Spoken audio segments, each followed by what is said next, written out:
Bismillahirrahmanirrahim. Assalamualaikum warahmatullahi wabarakatuh. Pemirsa MTA TV dimanapun Anda berada. Alhamdulillahirrahmanirrahim. Puji syukur kita aturkan kehadirat Allah Subhanahu wa Ta'ala. Di malam hari ini kita bersua lagi di acara tentang konsultasi kesehatan yang sangat kita nantikan di setiap 2 pekan sekali, yakni setiap Ahad kedua dan Ahad keempat. Dan tentu saja kita senantiasa akan sowan Dr. Zainal, dan di acara ini kita sudah mengetahui beliau adalah seorang dokter spesialis penyakit dalam. Beliau juga mantan Ketua Majelis Ulama Indonesia Surakarta. Nah, beliau adalah Profesor Dr. Zainal Arifin Adnan, spesialis penyakit dalam, konsultan reumatologi Vinasim. Langsung saja kita sapa beliau. Assalamualaikum warahmatullahi wabarakatuh. Waalaikumsalam warahmatullahi wabarakatuh. Sehat? Alhamdulillah Mas. Kalau iya, pada caketan kan benduwe. Wah.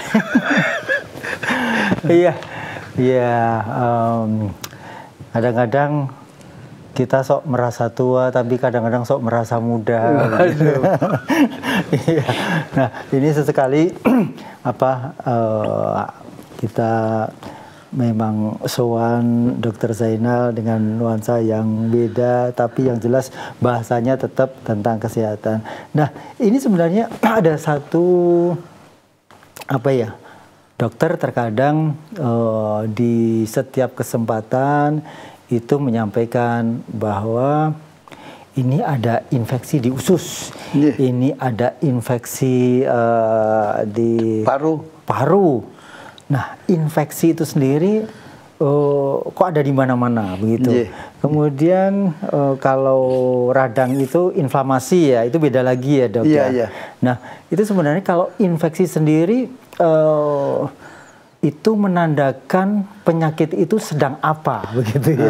Nah, ini siapa tahu memang kami awam, jadi mohon ini nasihat-nasihatnya tentang infeksi itu sendiri, Prof. Silakan, Prof. Assalamualaikum warahmatullahi wabarakatuh. Waalaikumsalam warahmatullahi wabarakatuh.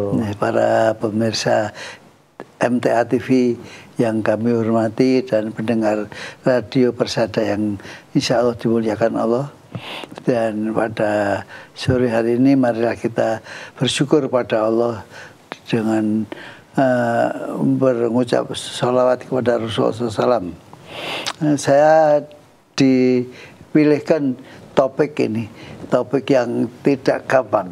Jadi penyakit dari manusia itu ada penyakit, 1 infeksi, 2 penyakit keganasan atau kanker, ketiga ada tumor jinak, keempat ada penyakit corpus salinium, itu kemasukan yang benda asing.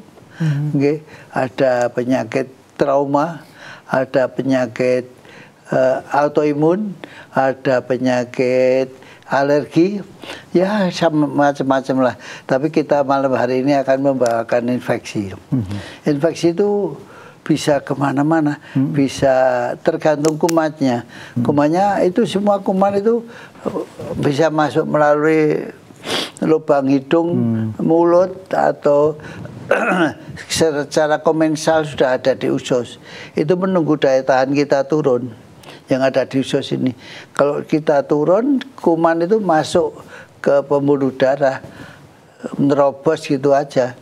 Nah, ini sebaiknya kita insya Allah Rabbana la tuzigh qulubana ba'da idh hadaitana wa hab lana min ladunka rahmah innaka antal wahhab.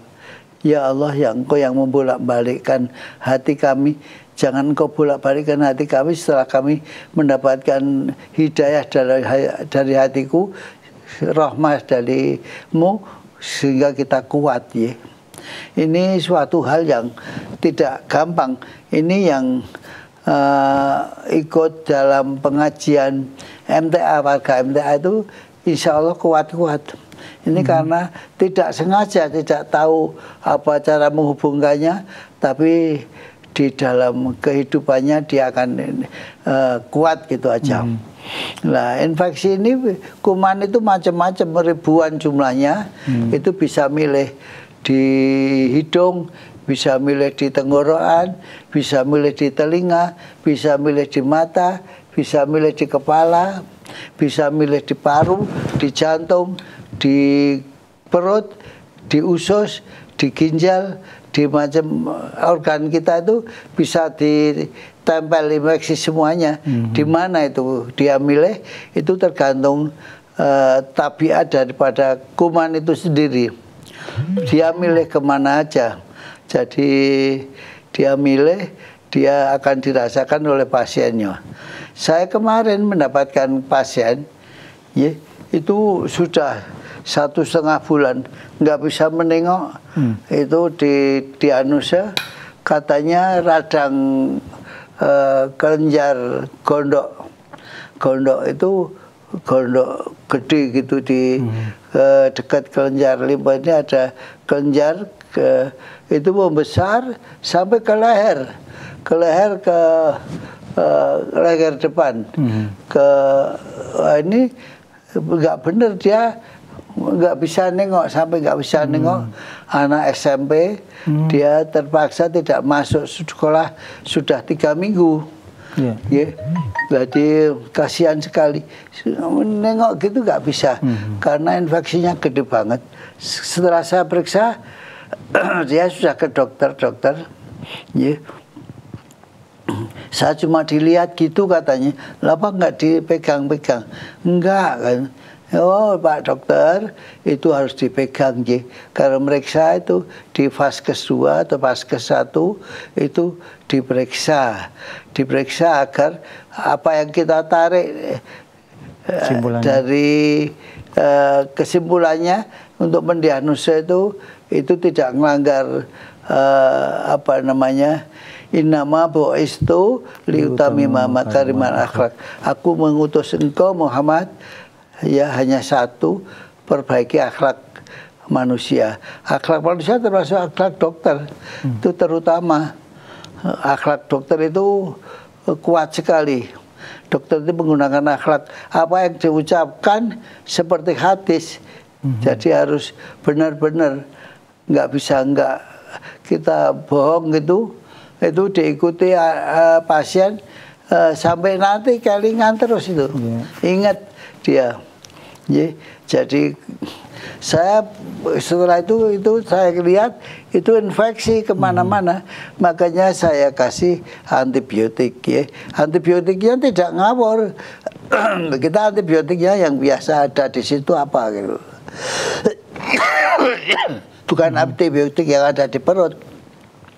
Itu nggak ngefek, nggak tilpa aja sama kumannya. Kok nggak itu. Kemarin juga ada pasien, saya diagnosa, dia datang, saya diagnosa tipes. Saya hanya lihat kulitnya aja. Kulitnya itu kok dia bilang kena demam berdarah. Kulitnya bintik-bintik merah. Setelah saya lihat, ini bukan bintik merah dari demam berdarah. Ini rose spot. Rose spot itu maaf. Rose spot itu kalau ditekan gitu jadi putih. Nanti kalau udah lepas keluar lagi bunga. Itu kalau dilihat dengan mikroskop kayak bunga mawar memang. Rose spot itu bintik-bintik merah kayak bunga mawar. Ya. Kemudian ada lagi.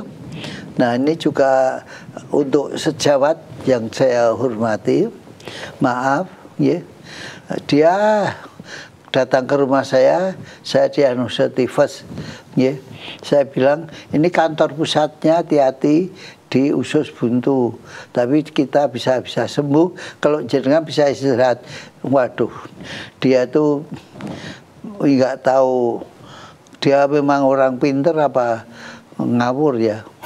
Itu dia apa dibandingkan coba ada enggak usus buntunya.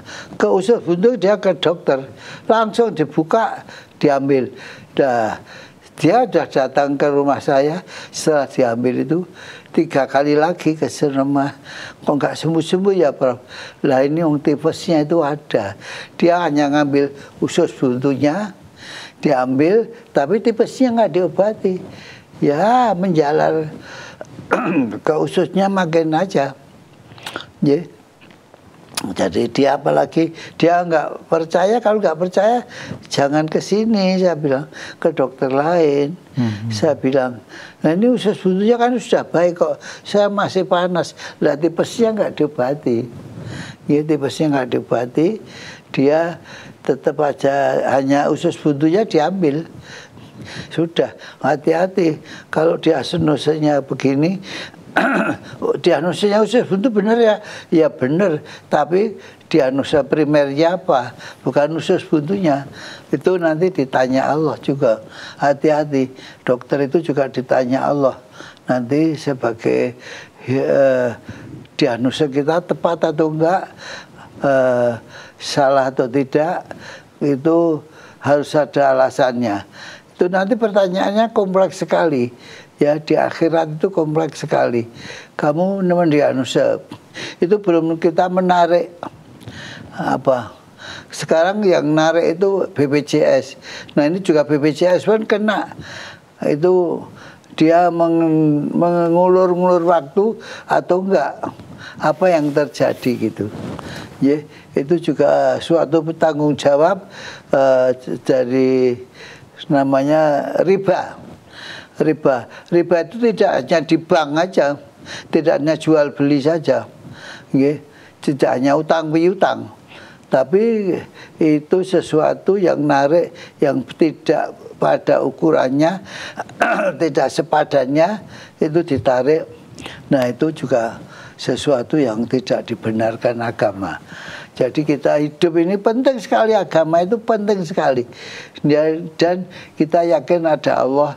Jadi semuanya kita akan ditanya nanti di akhirat di hadapan Allah sebagai tanggung jawab kita. Makanya saya baca ayat tadi, Rabbana la tuzigh qulubana ba'da idh hadaitana wa hab lana min ladunka rahmah innaka antal wahhab. Kalau sudah hatinya tenang, bisa tenang istiqomah terhadap jalannya Allah, ya kita pakai itu.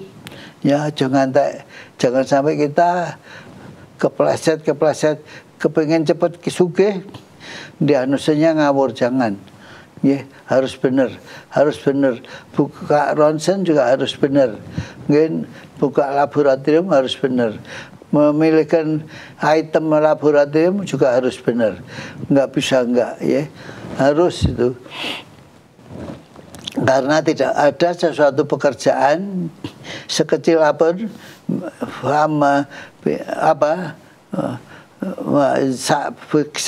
sebesar jarah aja besok ditanya oleh Allah. Jadi saya mohon hati-hati, dan para pemirsa MTA TV itu gambaran kita tentang infeksi. Itu infeksi kok bisa nggak sama ya di dada dan di perut.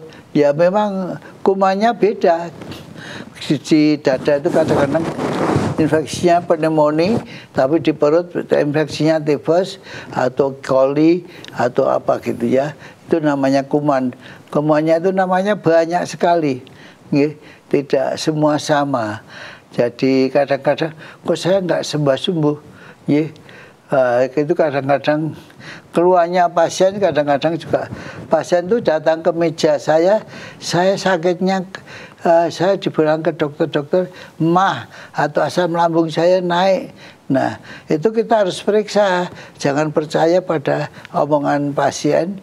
Keluarnya di ulu hati, tapi kadang-kadang penyakitnya tidak di ulu hati. Itu menghati-hatikan kita untuk kita selamat di hadapan Allah kelak. Ngaten nasihat. Ya. Nuhun Prof.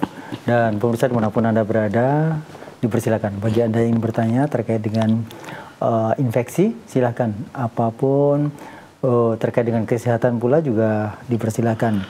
Telepon di 0271 679 3000, SMS, WA di 08112 55 3000. Nah, nanti dipersilakan langsung ke Prof Zainal. Prof, terkadang ada yang menyampaikan ketika kita itu memiliki luka ya, luka di kaki misalnya, sudah diobati begitu, sebaiknya diperban. Soalnya kalau nanti tidak berban nanti bisa infeksi kotor. Kotor. Nah itu betul yang seperti itu. Betul. Jadi kalau ada luka, itu ada nggak komorbid, ada nggak penyakit penyertanya lainnya? Nah, lainnya. Jadi kadang-kadang kalau diabetes dia sangat sulit sembuh kecuali gulanya bisa terkontrol dengan baik, dan dirawat lukanya dengan baik, disalep dengan baik. Di situ terjadinya kuman itu kuman apa biasanya?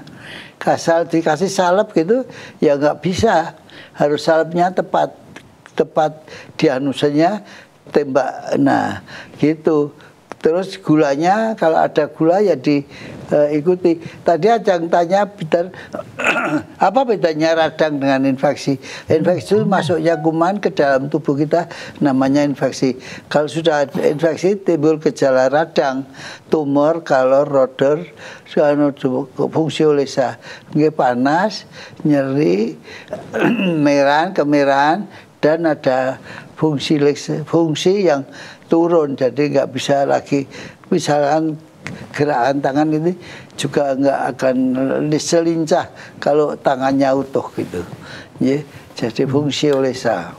Jadi radang itu gejala dari sindrom daripada infeksi. Infeksi itu maksudnya kuman ke dalam tubuh kita. Nah, Allah juga mengharuskan man aslama wa sa'ulillah. Itu saya baca hadis-hadis di Facebook gitu ya, Facebook atau itu kok banyak ulama yang ikut campur dalam kesehatan tapi nggak pas. Harus pas ya. Man aslama wa jawlillah wa musyrun. Kalau kamu sudah mantep pada Allah, kamu ikhtiar.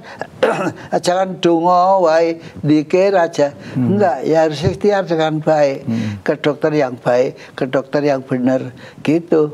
Wa musyrun falahu ajrun inda rabbih. Maka kamu akan diberi kesembuhan oleh Allah.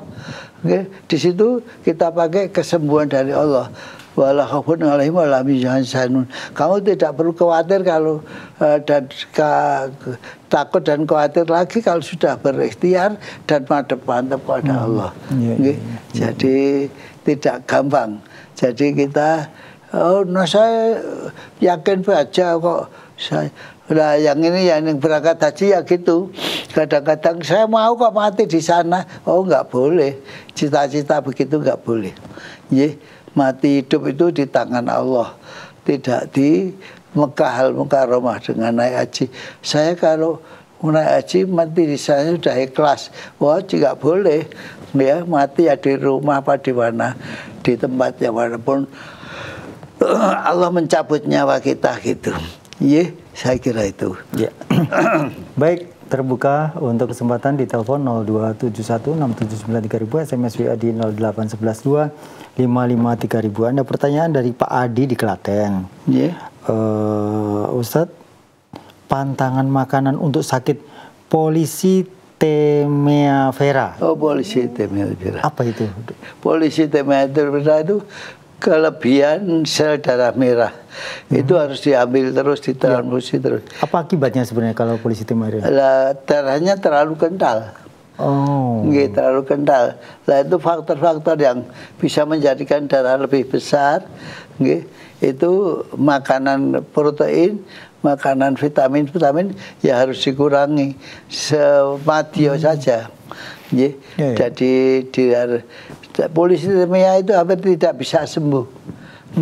Jadi jangan takut tidak bisa sembuh, tapi ada tindakan yang bisa dikeluarkan darahnya. Dikeluarkan darahnya nggak apa-apa. Ini berarti nggak bisa donor ya ini ya? Nggak bisa donor. Ada juga yang orang yang punya darah gennya itu gen mana itu yang itu darahnya nggak bisa dipakai transfusi, walaupun darahnya sendiri disimpan di bank darah, Dan ditransfusi kalau kita ada apa-apa nggak bisa. Karena? Karena grupnya subgrup Bangladesh darah itu. Jadi itu kalau udah masuk ke situ nggak bisa lagi. Nah, kalau kenapa diambil kalau nggak bisa untuk transfusi darah? Nggak bisa, itu diambil siapa tahu nanti bisa ditransfusikan lagi. Ternyata nggak bisa. Berarti sekarang sudah nggak ada yang mengambil yang seperti itu, Tamiya Vera, Polisi Timur. Iya, jadi harus hati-hati banget. Walaupun juga kadang-kadang di PMI itu juga meleset. Penderitanya kadang-kadang ada warga yang saya kemarin itu bisa transfusi kok, sekarang nggak bisa. Nah, kemarin itu nggak muncul HbSAg-nya, ini baru muncul, tadi dibolehkan. Ini baru muncul bekas aidnya, ini baru muncul. Nah, macam-macam penyakit yang ada di dalam darah itu dulu nggak ada memang, sekarang ada, ketemu ya sudah, ya kita harus nerima. Disembuhkan dulu, saya bilang. Nggak apa-apa. Berarti Polisi Tamiya Vera itu apakah seperti kelebihan vitamin K? Bukan. Jadi itu kanker sel darah merah. Sel darah merahnya keluar terus. Ya. Berlebihan kekentalan nggak enak tuh badan tuh. Ya. Sesek rasanya. Nah, kekentalan ya. Jadi yang baik ya seukurannya sel darah merah. HB-nya harus normal, HB-nya normal, nggak bisa kekentalan. Tapi benar ya kalau orang yang darahnya tidak bisa kering-kering itu karena biasanya diminta untuk konsumsi vitamin K begitu. Oh iya, itu kalau nggak darahnya nggak mau berhenti, darahnya nggak mau berhenti, vitamin K-nya terlalu rendah, itu disarankan transfusi atau diinjeksi vitamin K atau tablet vitamin K. Ya, begitu Pak Adi yang ada di Klaten. Berikutnya kita buka untuk namanya Ibu Wiwit ya, Ibu Wiwit di tempatnya asalnya belum tersampaikan ini. Dokter, kalau Parkinson itu bisa sembuh apa tidak, dan bagaimana untuk mengurangi tremornya? Ya, Parkinson itu memang gerak-gerak kayak Muhammad Ali itu ya. Itu ada yang sentral, ada yang perifer. Ya, kalau perifer ya bisa baik. Kalau sentral ya harus, itu ada dokter yang ahli di bedah sentral otak. Ya. Ini saraf ya berarti ya? Iya, saraf itu. Itu harus dokter yang sangat ahli di bedah sentral otak, itu akan baik nanti. Bisa disembuhkan dengan sekarang metode-metode yang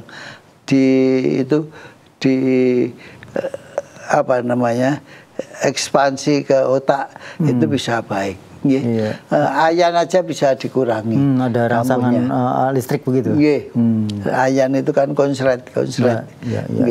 Kemudian itu sama nggak dengan buyutan kalau bahasa Jawa? Sama, buyutan yang kecil, tremor kecil, sama tremor besar. Itu saya kemarin lihat orang yang tremor besar, dia duduk gitu tangannya gitu. Itu juga itu tremor besar, itu Parkinson. Muhammad Ali itu juga begitu, karena pukulan-pukulan kepala yang keras tinju kan, kenanya selalu kepala itu nilainya lebih tinggi. Tapi itu contoh. Makanya hakim itu kadang hakim garis, hakim tinju itu kadang-kadang diberhentikan sudah. Gitu, itu menyelamatkan dia, petinjunya begitu ya. Sama juga ini yang berarti yang orang menyampaikan buyutan, orang Jawa biasanya ada di kepala, yang ketik-ketik terus gitu ya. Harus ada obatnya, dan yang mengobati harus benar-benar tahu, tidak aja asal mengobati saja. Baik. Kemudian ini dari Ibu Ari di Kulon Progo. Mau tanya dok, anak saya kalau kecapean nafas tersengal-sengal, disertai badan terasa kaku dan gemetaran. sudah periksa ke dokter anak, sudah di ronsen, paru-paru bersih, sudah di EKG, hasilnya baik. Tapi dokter anak belum bisa menentukan secara pasti penyakitnya apa. Kira-kira sakit anak saya umur tersebut berapa? apa? Umur 16 tahun, laki-laki. 16 tahun. Nah ini kadang-kadang saya bertanya, psikologi anaknya ditanya, anak barep atau anak ragil. Nah itu kadang-kadang dia senang di sekolah itu atau tidak. Kadang-kadang anak itu dipalak teman-temannya di sekolah sama teman-temannya. Nah itu dia nggak kerasan sebetulnya. Dia nggak sering tapi takut orang tua. Jadi itu harus dipindah sekolah di tempat yang dia anak itu senang. Jadi itu kemarin saya juga dapat dari kelompok pondok pesantren. Itu juga gitu, ternyata kita tanya, saya sebetulnya nggak seneng apa dokter di situ.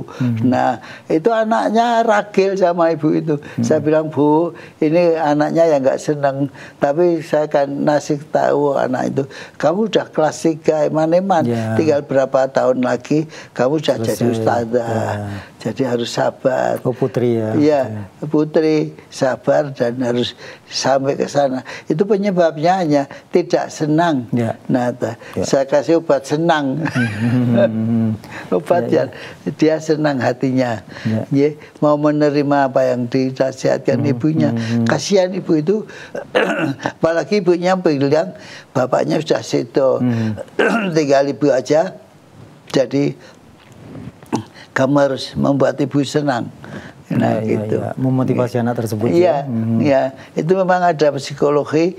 Nah, ini sejawat yang saya muliakan, psikologi anak barep atau anak ragil atau anak tunggal itu ada beda, psikologinya ada beda. Ada lagi narsistik berat, sedang, ringan. Itu juga ada lagi obat-obat yang harus dinasihatkan kepada dia. Terkadang memang anak tidak terbuka dengan orang tuanya, karena ingin orang tuanya nggak tahu nggak tahu. Setelah kita buka di meja praktek, tahu, ibunya nangis, kok orang ngomong Dewi Tondo gitu, nggak berani dia ngomong, karena takut membuat susah ibunya. Sekarang sudah terbuka, nah hubungan baik, jadi harus tahu semua kelemahannya. Baik, kemudian masih terbuka untuk yang ingin bertanya melalui telepon. Ini ada Pak Ratno, Dok di Klaten. Ini Pak Ratno di Klaten. Mau tanya Dok, tangan saya ini kebas dan keju. Obatnya apa ya? Umurnya 65 tahun. Oh, itu hanya kurang lentur olahraga aja. Lentur kurang olahraga gitu. Olahraga, ya? Saya punya pasien ya gitu. Saya sering pasien itu datang, saya tidak ngasih obat. Kok saya nggak dikasih resep apa-apa? Ya memang itu resepnya di tempat Bapak sendiri. Di dalam tubuh kita tuh sudah ada obat, sudah ada cara untuk menghilangkan keluhan-keluhan itu. Nah gitu. Kadang-kadang dia tidak mau menggunakannya atau tidak tahu cara menggunakannya. Saya juga gitu. Tangan saya kan ini yang satu anyep gitu, yang satu panas. Yang anyep ini kalau saya gini-gini jadi panas semua sama. Nah, itu juga kita harus hati-hati. Dipegang ya, tangan kiri, tangan kanan, suhunya sama atau tidak. Ya, kadang-kadang ini kayak bekas orang nyuci itu loh. Tangannya mati, oh iya. Itu gini-gini kan hilang, hilang, nggak ada obatnya, nggak ada. Dia harus minta obat aja, nggak saya kasih obat, wong ibu bisa ngobati sendiri, ibu atau bapak digerak-gerakan aja, nanti sembuh sendiri. Iya, kadang-kadang dia malas saja, kepikirnya minum obat itu obatnya sudah saya baca itu sudah 12 macam. Iya.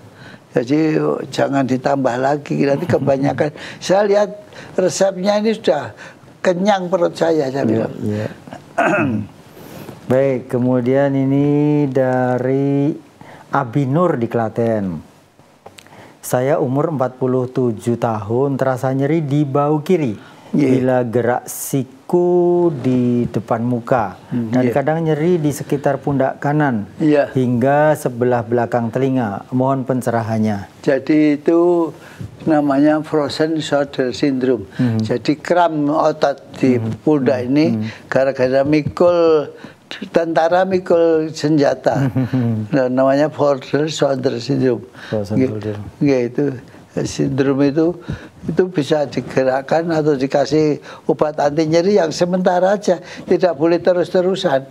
Terusannya digerak-gerakkan sendiri. Saya itu kalau di waktu malam habis sholat malam saya gerak-gerakkan 1, 2, 3, 4 gitu, 1, 2 sampai 10 kali, itu akan membantu sekali. Yang pakai kolar itu juga cobalah. Kolar itu apa? Kolar, penyangga leher ya? Iya, itu digerakkan coba. Nah, jadi jangan jaga kayak itu, malah di fix itu nggak bisa gerak. Nah, kalau nggak bisa gerak ya akan sakit terus.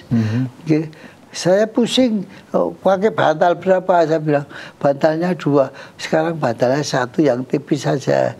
Itu akan baik saya. Jadi akan baik itu.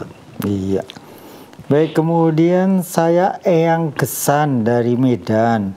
Mau tanya dok, saya umur 63 tahun. Kalau malam tidur saya hanya sekitar 3 atau 4 jam saja. Dok, saya terus sholat malam tapi tidak bisa tidur lagi hingga subuh. Itu gimana ya solusinya biar saya bisa tidur nyenyak? Iya, itu sudah kebiasaan. Kebiasaan itu sudah habit. Orang yang usianya 63 tahun. 63 tahun. Ya kepala 6 atau kepala 5 sudah mulai. Saya itu kepala 7. Itu juga gitu, kalau ngelilir jam 9 malam aja. Jam 9 itu, saya jam 8, jam 9 itu biasanya jam 10 ngelilir, pipis. Setelah pipis sudah gak bisa tidur sampai malam lagi. Nah, malam lagi juga ngantuk, tapi anggap gitu ditutup lagi juga gak bisa ngantuk lagi. Nah, itu solusinya ya minum obat tidur, tapi obat tidur yang ringan aja dan tidak seterusnya. Tidak seterusnya, sedikit aja, dan ya minta ke dokter, minta yang ringan, obat tidur ringan. Jadi, nah ini juga suatu kesalahan pasien. Jangan semua dikeluhkan pada dokter. Kalau dokternya nggak mau mikir primernya di mana, semua dikasih obat, kasih obat. Obatnya banyak sekali. Jadi tidak semua keluhan itu harus diminum obat. Jadi apa yang pokok, mana yang paling mengganggu begitu ya? Iya, paling mengganggu itu diobati yang benar. Jangan itu jadi itu riba di obat itu, hati-hati. Riba di obat. Iya, riba itu kemarin saya tanya ulama. Ulama tahu apa itu riba? Riba itu kalau anunya berlebihan, ada batasnya nggak tahu. Batasnya berapa persen? Nilainya berapa? Apa 6 sampai 7, apa 7 sampai 10, berapa? Nggak tahu. Tapi kalau di anu itu bisa Pak Dokter, apa mudarobah sama apa? Musyarakah ada. Iya, itu bahasa itu. Itu kalau sampai dia tidak ada bagi hasil lagi karena pairit gimana? Karena bangkrut gimana? Wah, itu tinggal kembali ke perjanjiannya. Oh, jangan hitam putih. Saya bilang harus kembali ke Quran dan Sunnah. Ya dah, kalau itu harus hak adami, harus bayar, ngangsur dengan ringan. Ya dah. Jadi hati-hati, riba itu hati-hati. Riba itu definisinya juga masih kabur pada batasnya. Baik, kemudian ini dari Ibu Yuni di Sukoharjo. Dokter, saya punya sakit ulu hati. Sudah periksa bolak-balik kok tidak sembuh-sembuh. Bagaimana solusinya? Solusinya yaitu salah diagnosa. Salah diagnosa dulu. Coba kalau sudah bolak-balik lu ya, salah diagnosa minta diperiksa.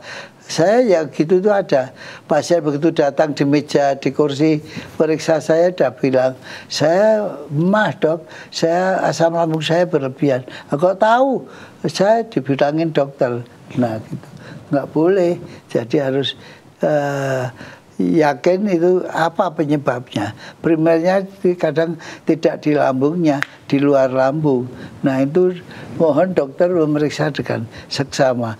Walaupun maksanya banyak, ya diperiksa. Diperiksa.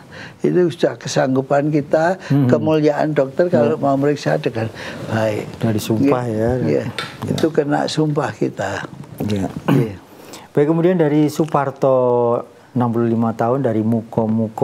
Waduh. Iya, ini bertanya, apa efek samping obat Tamsolusin? Saya sudah minum selama 6 bulan. Apa?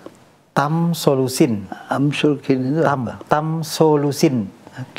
Tamsolusin, coba nanti kita. Iya. Ya, kata dokter kalau tidak operasi ya harus minum obat seumur hidup begitu. Nah, iya. Itu saja. Jadi itu mohon penjelasannya ini Tamsolusin. Tamsolusin itu Tamsolusin. Ada nggak itu? Sebenarnya tanya. Generiknya ada nggak? Iya.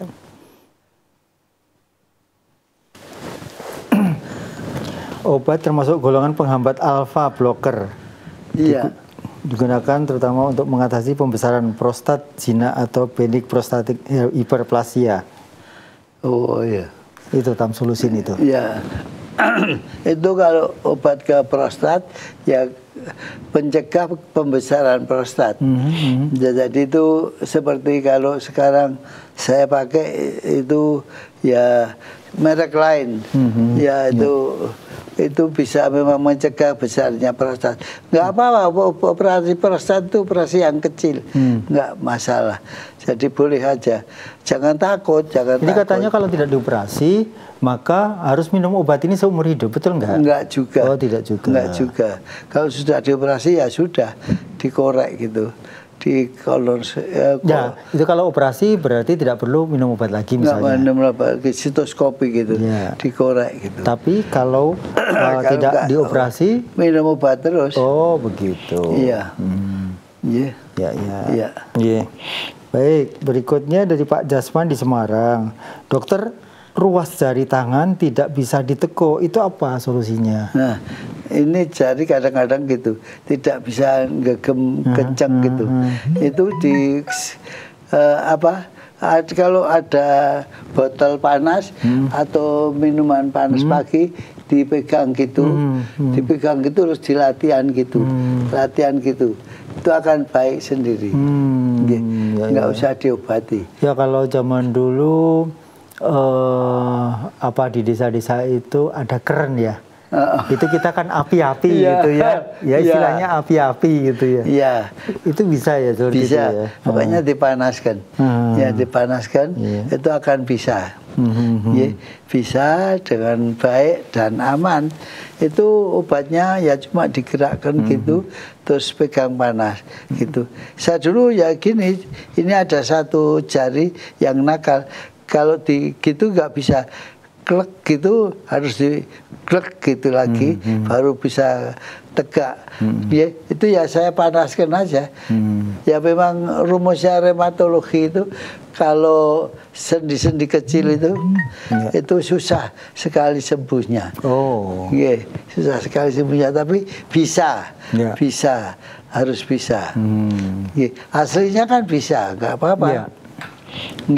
Dipanaskan dulu, nanti kalau jangan ditekuk gini dulu, ya digini-gini dulu kalau susah. Kalau nanti sudah bisa begini, diekstensi gitu, ekstensi bisa difleksikan.